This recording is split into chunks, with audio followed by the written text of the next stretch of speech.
Goeiedag, baie welkom by Woordspeel.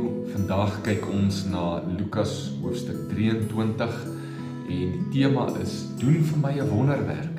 Ek lees vir jou vers 8. Herodes was baie opgewonde om Jesus te sien.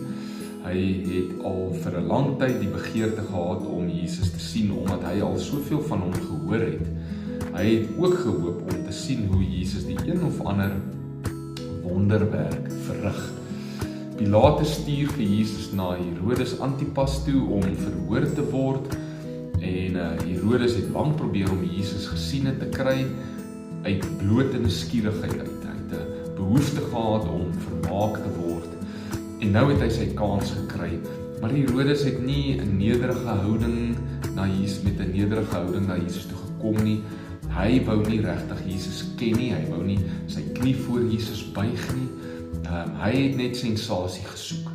Hy wou hopelik sien hoe Jesus vir hom een of ander wonderwerk doen. Hoe baie Christene doen vandag dieselfde. Mense wat na Jesus toe kom, nie omdat hulle regtig in hom glo of hom wil ken nie, maar omdat hulle hoop hy kan vir hulle iets doen. 'n wonderwerk doen of 'n probleem oplos. Sommige mense wil net oor Jesus praat en hulle wil interessante gesprekkies oor hom hê, baie spekuleer en baie debatteer. Dit is amper soos die keiser wat vir die nar sê, dans vir my, vermaak my. Maar daar's nooit die intensie om werklik my lewe aan Jesus oor te gee, om werklik toe te laat dat hy my ken.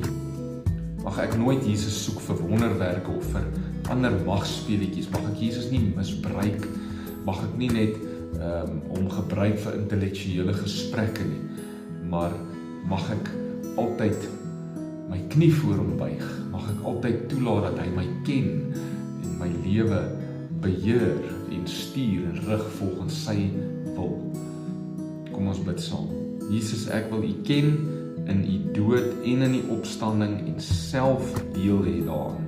Wonderwerke, slim gesprekke, is tydelik en dit dien 'n doel, maar Here, ek wil U ken. Amen. Mag jy 'n wonderlike dag hê.